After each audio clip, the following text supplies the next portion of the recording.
Jamaah sekalian yang dimuliakan oleh Allah Subhanahu wa taala. Alhamdulillah pada malam hari ini kembali kita bisa melaksanakan ibadah sholat maghrib berjamaah dan dilanjutkan dengan mudzakarah, dilanjutkan dengan ta'lim yang insyaallah kita akan tercatat sampai waktu isya nanti kita dalam keadaan sholat. Iya. Jadi siapa yang sholat kemudian duduk-duduk sampai menunggu waktu sholat berikutnya, maka dia tertulis sholat terus menerus. Alhamdulillah, ini adalah keutamaan, dan waktu maghrib ini adalah waktu yang sangat berkah. Memang tidak lama maghrib dengan isya, tapi luar biasa keberkahan yang ada di dalamnya dari waktu tersebut. Makanya salah satu waktu yang dilarang kita tidur setelah maghrib, ya, karena begitu berkahnya ya waktu maghrib tersebut. Jamaah sekalian yang dimuliakan oleh Allah Subhanahu wa taala, di kesempatan malam hari ini saya akan mencoba menjelaskan tentang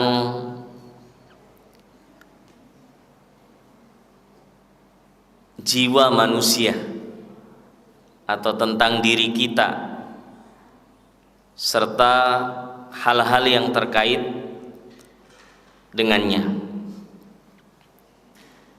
Manusia, jamaah yang dimuliakan oleh Allah Subhanahu wa taala, diberikan atau diciptakan oleh Allah Subhanahu wa taala dalam sebaik-baik bentuk.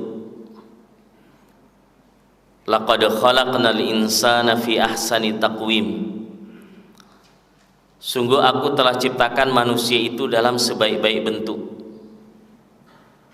sesempurna-sempurnanya ciptaan. Allah Subhanahu wa taala menciptakan kita dan memberikan fasilitas, memberikan perangkat yang luar biasa. Ada secara jasmani, kita lihat secara fisik Allah sempurnakan ciptaan ini, sangat indah dibanding dengan makhluk-makhluk yang lain. Selain anggota tubuh, Allah Subhanahu wa taala memberikan perangkat lagi kepada kita, yang ini menjadi bagian daripada penglihatan Allah Subhanahu wa taala dan yang dinilai di sisi Allah Subhanahu wa taala. Apa itu? Ruh kita atau qalbu kita. Jadi ada jasmani, ada rohani. Jasmani perlu kita jaga, ya. Jasmani perlu kita jaga. Cara menjaganya seperti apa? Kembalikan semua secara fitrah. Ya, nanti saya akan masuk pada hal-hal yang non fisik. Tapi hal-hal yang fisik,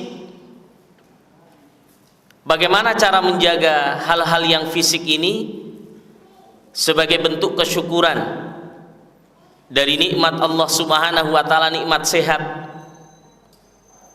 Ya kan Nabi mengatakan nikmatani maqbunun fihima katsirun minan nas. Apa itu? As-sihhatu wal faragh. Ada dua nikmat yang banyak dilupakan oleh manusia, yaitu sehat dan sempat. Sehat dan sempat. Dua nikmat ini banyak dilupakan karena ketika manusia sehat biasanya lupa. Ketika manusia sempat, dia tidak pergunakan kesempatan itu. Contoh ya, untuk belajar Al-Quran, untuk ta'lim, untuk belajar agama, banyak yang sempat. Banyak yang sehat tapi tidak mempergunakan kesempatan itu. Ya, mungkin banyak sibuknya. Padahal yang namanya sibuk kalau diikuti tidak ada habisnya. Maka jemaah sekalian, dalam rangka menjaga hal-hal yang fisik ini, mensyukuri nikmat sehat, maka kita pergunakan nikmat sehat itu atau menjaga nikmat sehat itu dengan mengembalikannya kepada fitrahnya. Ya, gampang sebenarnya. Ya, mengembalikan secara fitrahnya. Ada beberapa hal yang coba kita bisa lakukan untuk mengembalikan kita kepada fitrah supaya nikmat sehat itu terjaga, ya, dan tentu tujuannya adalah dalam rangka ibadah kepada Allah Subhanahu wa taala. Ini sudah banyak bapak-bapak kita yang sudah sepuh, sudah lama menikmati hidup sehat, ya, dan mudah-mudahan semuanya sehat. Saya akan bahas ini sedikit dan nanti bahas yang kedua terkait dengan qalbu kita. Jadi caranya adalah kembalikan kepada fitrahnya. Bagaimana caranya? Satu, kalau waktunya istirahat, istirahat, ya, terutama di malam hari jangan begadang. Jadi masih banyak ini anak-anak kita yang muda juga. Untuk menjaga nikmat sehat ini kita harus rawat. Bagaimana cara merawatnya? Di antaranya kembalikan kepada fitrahnya. Apa yang pertama? Jangan, ya, kita menyalahi fitrah. Fitrahnya itu kalau malam suruh istirahat. Makanya biasa orang-orang yang senang begadang itu boros mukanya, ya, cepat kalah, fisiknya juga cepat kalah. Kenapa? Fitrahnya Allah menyebutkan wa ja'alna al-laila, bagaimana ayatnya? Libasa. Dan kami jadikan malam hari itu sebagai pakaian kalian. Kata para ulama tafsir, an-naum, ya, dijadikan malam itu tempat istirahat agar kalian bisa, ya, tidur dan beristirahat di malam hari. Makanya kalau mau sehat, strateginya Nabi SAW. Nabi itu cepat tidur, cepat bangun. Tidak dibalik. Lambat tidur, lambat bangun. Itu bisa banyak penyakit. Kenapa? Mau dilihat dari konsep klasik maupun modern, orang yang begadang bukan pada tempatnya, maka biasanya akan banyak timbul penyakit. Yang jelas, ya, bisa pagi harinya dia bisa kurang darah, kurang energi. Kenapa? Karena malam hari memang harusnya dipakai untuk istirahat sehingga pencernaan berjalan dengan baik. Dan kalau kita ikuti pola Nabi, tidak terlalu begadang, cepat istirahat, kemudian cepat bangun, ternyata sudah ada penelitian, orang yang cepat istirahat dan cepat bangun, maka kesehatannya naik, imunitas naik, dan ada, ya, apalagi kalau sholat malam, ya, sholat malam, kemudian sampai sholat subuh, dia bisa witir, bisa sholat subuh, maka kata peneliti itu, ya, hormon yang menyebabkan dia stres itu tidak begitu banyak. Tapi kalau lambat tidur, lambat bangun, maka hormon stresnya banyak sekali. Makanya biasanya kalau orang suka begadang itu cepat marah-marah. Karena memang seperti itu tabiatnya. Ini yang pertama, bahwa untuk merawat nikmat kesehatan itu kelihatan, Pak. Kalau dia bangun, satu lepas. Kalau dia wudhu, satu lepas. Kalau dia sholat, satu lepas lagi. Maka 3 ikatan itu lepas. Tapi coba bayangkan kalau orang cuma bangun saja kemudian tidak wudhu, tidak sholat. Banyak yang tidak terlepas dan itu tertumpuk-tumpuk bertahun-tahun. Jadi kembalikan kepada fitrahnya. Istirahat, ya, capek istirahat. Kemudian kata Kata Ibnul Qayyim, ini melanjutkan ya. Di antaranya adalah kulu washrabu wala tusrifu. Makan, minum jangan berlebih. Ukurannya masing-masing, setiap kita bisa berlebihan. Ini kaidah ya yang kita bisa lakukan. Kemudian jamaah sekalian dimuliakan oleh Allah Subhanahu wa taala, Nabi sallallahu alaihi wasallam menyebutkan asy-syifa'u fi tsalatsah. Ya, ini karena latar belakang saya kesehatan holistik, Pak, maka saya cerita ini berbagi. Kesembuhan penyakit itu ada 3 hal. Pertama adalah minum madu,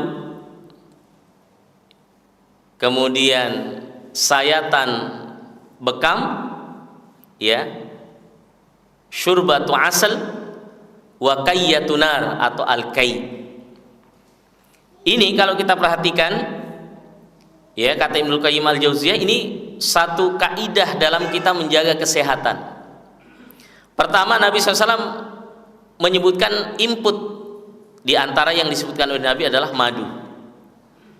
Ya, jadi kecuali yang sakit gula, ya, madu itu bagus. Ya, kalau yang sakit gula dibatasi. Tapi kalau yang tidak, maka minum madu. Itu nutrisinya yang paling lengkap. Saya pernah belajar dengan Prof. Mapatoba tentang nutrisi madu, luar biasa. Minum madu ini dalam upaya menjaga kesehatan kita. Kenapa? Karena cepat terserap oleh tubuh, kemudian kandungannya yang begitu banyak, ya, zat-zat yang sangat bermanfaat bagi tubuh kita, dan disebutkan oleh Nabi Sallallahu Alaihi Wasallam. Bahkan secara khusus, ya, Allah Subhanahu Wa Taala perintahkan lebah untuk membuat sarang-sarang di gunung maupun yang disiapkan oleh manusia. Yang kedua adalah, ini yang perlu saya stressing juga, saya ingatkan, syartatu mihjam, sayatan bekam. Ada yang pernah bekam, bapak-bapak di sini? Yang belum pernah sama sekali bekam? 1, 2, mana lagi? Masih banyak yang belum bekam ini, jamaah Nurul Iman. Bapak sekalian, ini luar biasa, ya, penelitian sudah cukup banyak. Bekam sebulan sekali aja, bapak-bapak. Bekam sebulan sekali karena begini. Bekam ini dia mengeluarkan darah yang terjebak di bawah jaringan kulit, yang kalau dia tinggal terlalu lama, ya, tinggal terlalu lama di bawah jaringan kulit itu akan menghambat sirkulasi darah. Ya, akan menghambat sirkulasi darah. Dia tidak bisa diregenerasi selnya lagi, dan dia terjebak di bawah jaringan kulit. Maka kalau dia dikeluarkan, maka hasil penelitian begitu banyak, penelitian terkini bisa memperbaiki berbagai sistem di dalam tubuh kita. Dan saya banyak menghadapi orang-orang yang misalnya darah tinggi, dia tidak, ya, awalnya minum obat rutin, kemudian setelah itu dia sambil latihan jalan kaki, sambil bekam rutin, itu subhanallah 6 bulan dia normal kembali, ya, hipertensinya tidak naik, imunitas tubuh seseorang bisa naik, ya, kemudian darah yang kurang lancar bisa diperlancar, dan berbagai macam manfaat daripada syartatu mihjam ini. Bayangkan ya mas kalian, saking utamanya bekam ini, ya, ini salah satu pengobatan nabawi. Saking utamanya bekam ini, ya, hadisnya dihasankan oleh Syekh Albani. Malaikat itu ketika Isra dan Mi'raj, apa yang dipesankan salah satunya? Muru ummatakum bil hijamah, perintahkan umatmu untuk berbekam. Jadi ada riwayat sebagian ulama melemahkan riwayat itu, tapi dihasankan oleh Syekh Al-Albani rahimahullah taala, bahwa di antara yang dipesankan ya ketika ketemu para malaikat ketika Isra dan Mi'raj adalah perintah untuk berbekam. Ini dalam upaya menjaga itu. Nabi SAW ketika beliau sakit kepala, beliau pernah berbekam. Ketika terkilir kakinya, beliau pernah berbekam. Ketika merasa tidak nyaman ya, beliau juga berbekam. Nah, ini jadi sunnah ya, salah satu sunnah yang kita bisa kerjakan. Ini bagian daripada Tibun Nabawi dalam upaya menjaga kesehatan fisik kita. Jadi makan minum dengan teratur, kemudian istirahat sesuai dengan waktunya, jangan tidur di waktu-waktu yang dilarang kecuali terpaksa sekali. Waktu yang dilarang habis subuh, habis asar, habis maghrib. Nah, ini waktu-waktu yang dilarang orang untuk tidur ya, kecuali terpaksa sekali dalam keadaan sakit atau dalam keadaan yang memang tidak tahan sekali karena ada kondisi tertentu. Kemudian yang sekalian dimuliakan oleh Allah SWT, Nabi SAW ya, di antaranya yang beliau lakukan untuk menjaga kesehatan fisik beliau adalah beliau dengan memperbanyak ya berzikir kepada Allah Subhanahu wa taala. Dan ini rahasia penting juga. Allah Subhanahu wa taala ya sebutkan bahwasanya zikir ini wa yazidkum quwwatan ila quwwatikum. Maka dengan zikir itu Allah Subhanahu wa taala akan menambahkan kekuatan yang ada pada diri kita dari kekuatan yang sebelumnya sudah ada pada diri kita. Ditambahkan lagi oleh Allah Subhanahu wa taala. Bahkan ketika ketemu musuh pun ya, idza laqitum fi'atan fasbutu wadhkurullaha katsiran la'allakum tuflihun. Ketika engkau bertemu dengan sekelompok orang, fasbutu maka tetaplah, wadhkurullaha katsiran la'allakum tuflihun, dan banyaklah berzikir kepada Allah supaya kalian menang.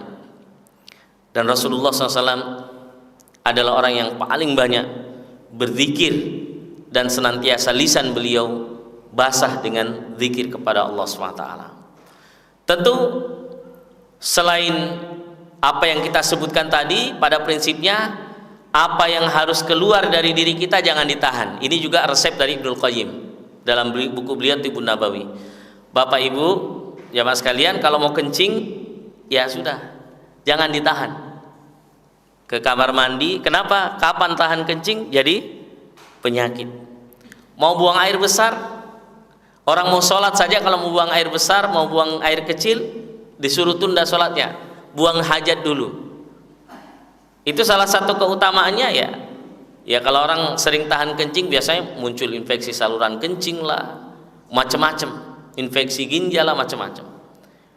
Kemudian kalau mau buang air besar, buang air besar. Kalau mau buang angin, buang angin. Iya. Artinya apa? Berarti ada yang harus keluar. Makanya kalau ada orang buang angin tidak boleh diketawain, karena itu kapan tidak bisa buang angin jadi penyakit. Kemudian kapan menguap berarti indikasi ngantuk. Kalau memungkinkan istirahat, segera istirahat. Kalau haus minum, kalau lapar makan, ya. Dan kalau darah sudah bergejolak dikeluarkan. Bahkan yang satu secara khusus, kalau mani ya, seorang suami istri misalnya maninya sudah bergejolak, maka segera salurkan, karena kalau tidak itu bisa menjadi penyakit. Ini 10 hal yang disebutkan oleh Imam Ibnul Qayyim, yang secara prinsip jamaah sekalian dimuliakan oleh Allah, tentu metode cara begitu banyak. Kalau kita hidup secara fitrah dan bisa mengatur semuanya itu pertengahan, maka insya Allah fisik kita ini akan bisa lebih baik. Dan tentu dengan olahraga, metode olahraga dan sebagainya itu juga diajarkan oleh Nabi kita Sallallahu Alaihi Wasallam. Tapi intinya jangan berlebihan. Ini secara fisik, ya ringkas saja secara fisik, bahwa kita ini harus mensyukuri nikmat Allah dari fisik yang Allah berikan ini. Tapi ingat, kesehatan manusia itu bukan hanya kesehatan fisik saja. Memang fisik ini, kesehatan yang diberikan oleh Allah akan dipertanggungjawabkan di hari kiamat nanti. Dan kita wajib memelihara kita ini. Anggota tubuh kita ini wajib kita pelihara, wajib kita jaga. Tapi yang tidak kalah pentingnya ya mas sekalian dimuliakan oleh Allah adalah ruh kita. Ini juga yang tidak kalah pentingnya. Biasanya begini, orang kurang bijak. Kalau sakit kepala sedikit atau ada sakit fisik sedikit, cepat cari obatnya, ya kan? Ke rumah sakit, ke dokter. Memang anjurannya begitu. Tapi ketika ruhnya sakit, bahkan komplikasi, sakit parah, atau bahkan sudah mau mati ruhnya, jiwanya mau mati, kolbunya sudah tidak hidup, sudah parah, komplikasi, tidak segera berobat kepada Allah Subhanahu wa ta'ala, tidak segera mencari obat. Kalau fisik ini banyak obatnya, mau alami, mau lewat terapi apa, mau banyak cara yang kita bisa lakukan sesuai dengan keilmuan yang dimiliki oleh manusia dengan peradabannya. Itu Allah berikan ilmu itu. Tapi masalah ruh ini, ya masalah ruh kita ini tidak bisa kita obati kecuali apa yang datang dari Allah Subhanahu wa ta'ala. Dan perhatikan ya, jamaah yang dimuliakan oleh Allah Subhanahu wa ta'ala, setiap kita harus memperhatikan kolbu kita ini. Di mana posisi kolbu kita? Kalau orang kan ada yang sehat sekali, ada setengah sehat, setengah sakit, ada yang sakit sekali. Begitu ruh kita juga begitu. Ruh manusia itu atau kolbu manusia itu ada yang sehat sekali, tapi sehat sekali ini biasanya para nabi dan rasul dan orang-orang khusus. Dan inilah yang akan selamat nanti. Yauma la yanfa'u malun wala banun illa man atallaha biqalbin salim. Hari di mana tidak bermanfaat lagi harta dan anak-anak kecuali mereka yang datang kepada Allah dengan hati yang selamat. Qalbun salim, hatinya selamat. Selamat dari syirik, selamat dari bid'ah, selamat dari khurafat, selamat dari penghambaan kepada selain Allah, selamat dari syubhat, bersih. Dan inilah hati para nabi dan rasul yang Allah sebutkan, yauma la yanfa'u malun wala banun illa man atallaha biqalbin salim. Tentu kita mengarah ke sana. Kita berharap kita termasuk orang-orang yang dibersihkan hatinya oleh Allah Subhanahu wa ta'ala. Hati-hati yang seperti inilah yang nanti ketika dipanggil oleh Allah Subhanahu wa ta'ala, ya ayyatuhan nafsul mutmainnah irji'i ila rabbiki radiyatan mardiyah fadkhuli fi ibadi wadkhuli jannati. Nafsul mutmainnah, dia tenang, dia mau dipanggil Allah kapanpun dia sudah siap, tenang.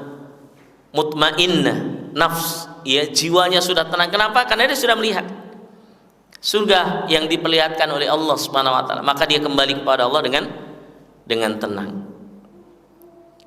Orang-orang yang memiliki hati yang selamat. Nah, ini tugas kita, selamat dari syirik. Makanya bapak-bapak, saudara-saudara, kita belajar ini supaya apa? Tidak jatuh pada syirik. Zaman modern ini kesyirikan masih banyak di mana-mana. Orang percaya ramalan, orang percaya pada kuburan tertentu bisa memberikan pertolongan, bisa menyelamatkan. Meskipun itu kuburan orang soleh, tidak boleh. Meskipun kuburan Nabi, kita tidak boleh mengatakan, ya Rasul tolong saya, tidak boleh. Yang boleh kalau kita pergi umrah, salawat. Allahumma salli ala Muhammad wa ala ali Muhammad kama sallaita ala Ibrahim wa ala ali Ibrahim. Salawat. Rindu kepada Rasulullah boleh. Tapi kalau minta, ya Rasul saya punya masalah, tolong ya Rasul, meskipun di depan kuburan Nabi, tidak boleh. Itu kesyirikan. Maka qalbun salim, hati yang selamat itu hati yang terbebas dari kesyirikan ini. Makanya bersyukur bapak-bapak sekalian, bapak-bapak jamaah bisa ngaji terus, belajar kesyirikan, bagaimana menjauhi kesyirikan, terhindar, supaya betul-betul kita jauh daripada namanya kesyirikan, terhindar dari bid'ah, terhindar dari khurafat, keyakinan-keyakinan yang mengarah kepada kesyirikan. Subhanallah. Dan inilah yang dijanjikan oleh Allah Subhanahu wa taala dalam Al-Qur'an. Allah mengatakan ya tentang orang-orang yang terbebas dari kesyirikan itu, alladzina amanu wa lam yalbisu imanahum bidzulmin ulaika lahumul amnu wa hum muhtadun. Orang-orang yang beriman dan tidak mencampur adukan keimanannya dengan kesyirikan, ulaika lahumul amnu, mereka itulah orang-orang yang tenang hidupnya.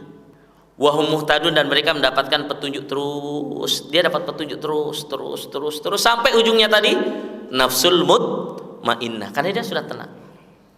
Orang yang tauhidnya itu kepada Allah benar, dia akan tenang hidupnya, pokoknya tenang. Mau kaya, mau miskin, mau sedang-sedang, dia tenang hidupnya. Kenapa? Karena dia selalu menyandarkan hidupnya hanya kepada Allah Subhanahu wa taala. Dan ketenangan ini hanya bisa didapat orang-orang yang beriman, Bapak sekalian. Tidak bisa. Biar punya segalanya, tapi kalau tidak beriman, dia tidak bisa dapat ketenangan yang hakiki. Makanya bersyukur, Pak, kalau ruku itu sudah nyaman, sujud nyaman, ngaji nyaman, duduk dalam majelis nyaman. Semuanya dimudahkan oleh Allah. Terbebas dari syubhat, terbebas dari bid'ah dan seterusnya. Itulah hati yang selamat. Hati itu ya kalau kita mau tunjuk letaknya di sini. Tapi di sini ini jantung ya. Tapi memang al-qalb, kalau jantung itu al-qalb itu artinya jantung. Tapi hati yang kita maksudkan hati nurani yang ada di sini. Kalau ini hati ini namanya bahasa Arabnya al-kabid, liver, ya, yang sebelah kanan ini liver kabid. Kalau kita bilang hati. Tapi qalbu, hati nurani itu di sini. Ya, karena Allah menyebutkan ma ta'mal absar walakin ta'mal al-qulub allati fis sudur. Orang-orang kafir itu tidak buta matanya, tapi yang buta hatinya yang ada di dalam dadanya. At-taqwa hahuna, takwa itu di sini. Maka ini hati nurani ya, hati kita inilah yang nanti menjadi penilaian Allah Subhanahu wa taala. Maka jenis hati yang kedua, jenis hati yang sakit. Hati yang sakit sama dengan fisik. Mungkin kalau secara fisik sudah mulai ada asam urat, mulai ada gula, mulai ada hipertensi, apalagi kolesterol lah, macam-macam banyak. Ini kolbu juga seperti itu. Dia mulai sakit. Cuman orang tidak paham. Kadang padahal sudah sakit dia tidak sadari.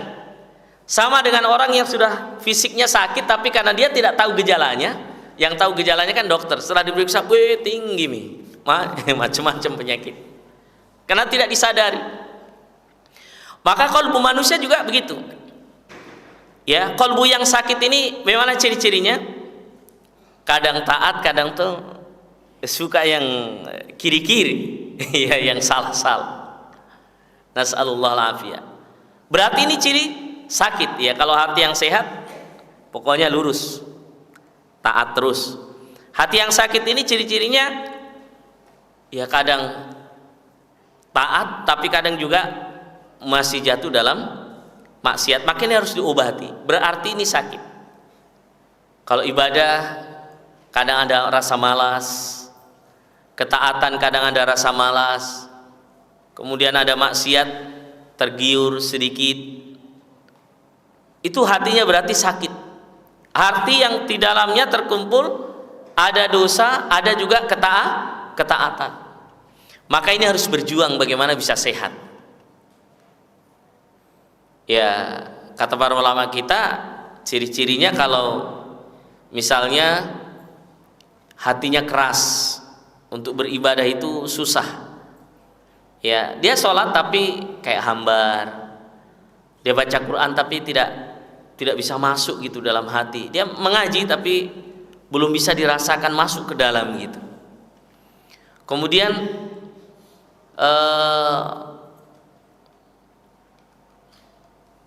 kalau diajak ketaatan masih ada rasa-rasa berat.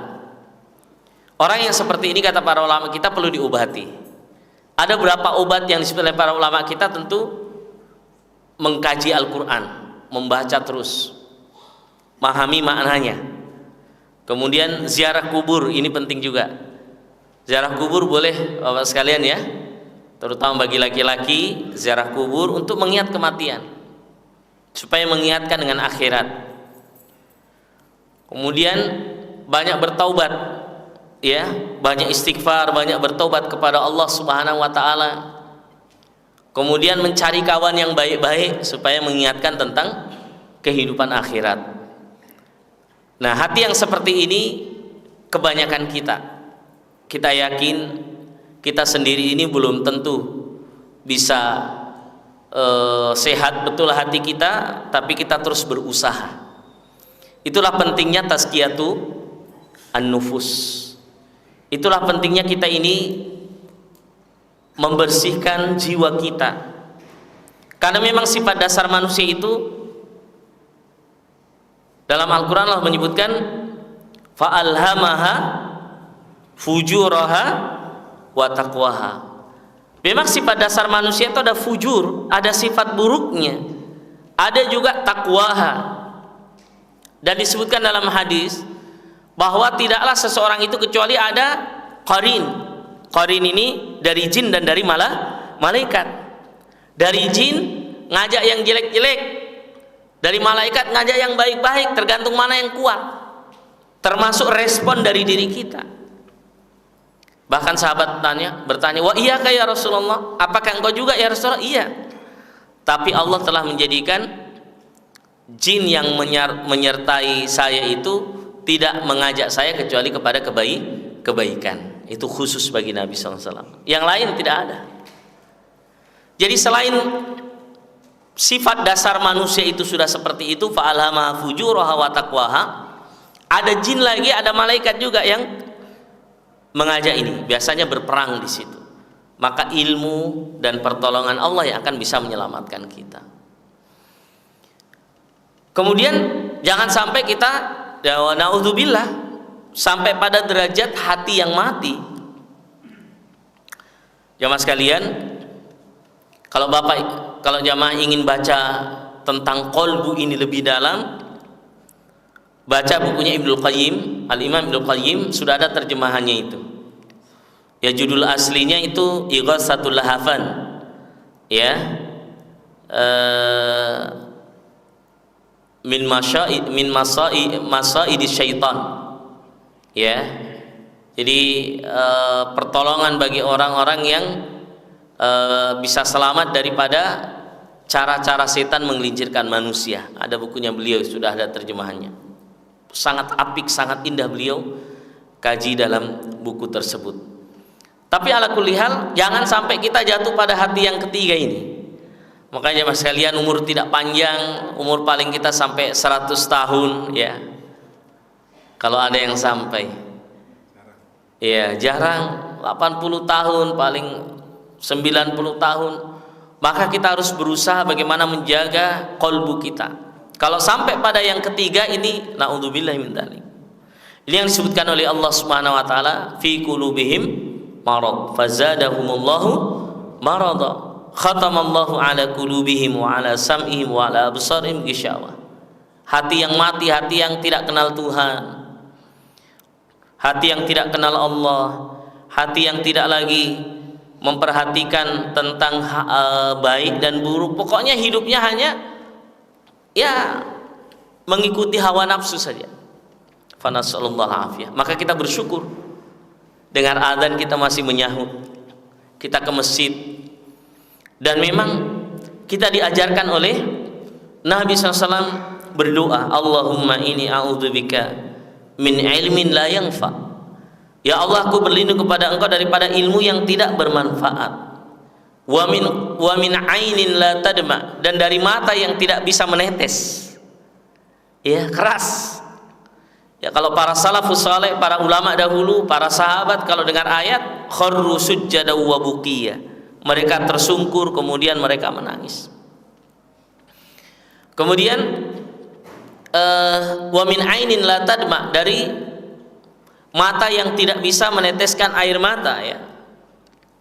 Kita ini kadang bisa menangis kalau kita lagi punya masalah. Boleh, tidak dilarang. yang terkadang masalah itu semakin mendekatkan diri kita kepada Allah. Allah ingatkan kita. Tapi selain itu, kita berusaha kalau baca Quran, pahami artinya. Makanya ada kajian tafsir di masjid kita ini. Ya mungkin salah satu ustadz nanti kan ini ketika dibacakan ayat samalah penjelasannya ya. Tapi ala kulli hal ayat-ayat itu dipahami Pak. Saya mengajak bapak-bapak, ibu-ibu, jamaah sekalian coba. Ya kalau bisa bahasa Arab tentu lebih utama. Yang anak-anak muda yang masih bisa belajar bahasa Arab, belajar, kejar. Kenapa?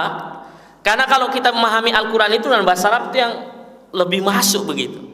Tapi kalau tidak, paling tidak baca terjemahannya, pahami makna-makna itu. Untuk betul-betul makna daripada Al-Quran itu masuk ke dalam qalbu kita. Itulah rahasianya kenapa para sahabat, karena sahabat paling paham tentang Quran. Ketika turun ayat atau ketika dibacakan ayat, ya luar biasa pengaruhnya ke dalam jiwa mereka. Mereka bergetar, mereka menangis, mereka takut. Kenapa? Karena apa yang dibaca mereka paham. Maka paling tidak baca terjemahan yang dari Kementerian Agama itu kita rutin aja kita buka. Kemudian selain itu jamaah sekalian dimuliakan oleh Allah, ya, jadikan setiap ibadah-ibadah kepada Allah Subhanahu wa taala itu sebagai upaya pendekatan diri kepada Allah Subhanahu wa taala, semuanya ikhlaskan. Sedekah harus ikhlas, kita ikhlaskan.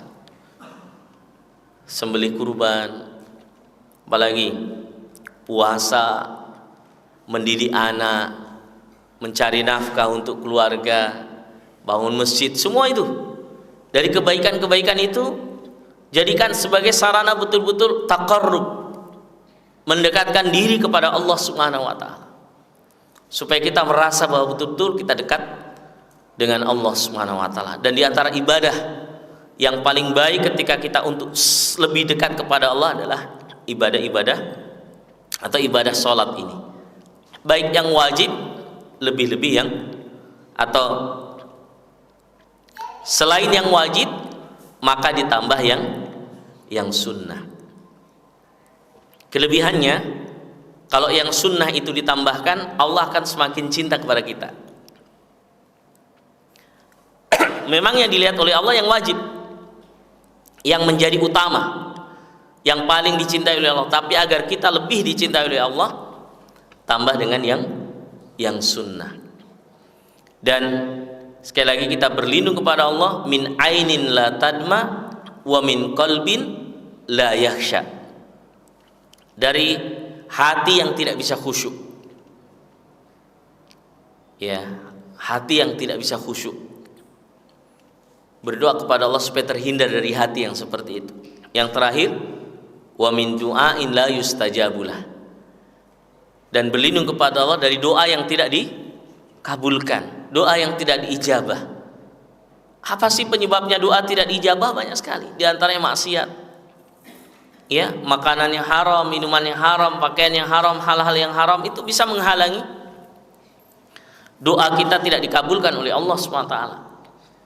Doa dikabulkan kalau syarat-syaratnya terpenuhi, dan tidak mungkin Allah tidak kabulkan doa kalau syaratnya sudah dipenuhi. Allah menyebutkan amma yujibul mutarra idza da'ah wa yakshifus su. Siapakah yang menghilangkan kesusahan dan menjawab doanya orang-orang yang kesusahan kecuali Allah Subhanahu wa taala. Ud'uni astajib lakum. Berdoalah kepadaku niscaya aku akan kabulkan. Ini semua ini, ya, rangkaian-rangkaian agar kita semakin dekat dengan Allah Subhanahu wa taala. Maka jangan sampai kita terjatuh pada hati yang ketiga. Dan insya Allah selama kita sholat, mengaji, taat, ya, insya Allah hati kita akan tetap senantiasa hidup.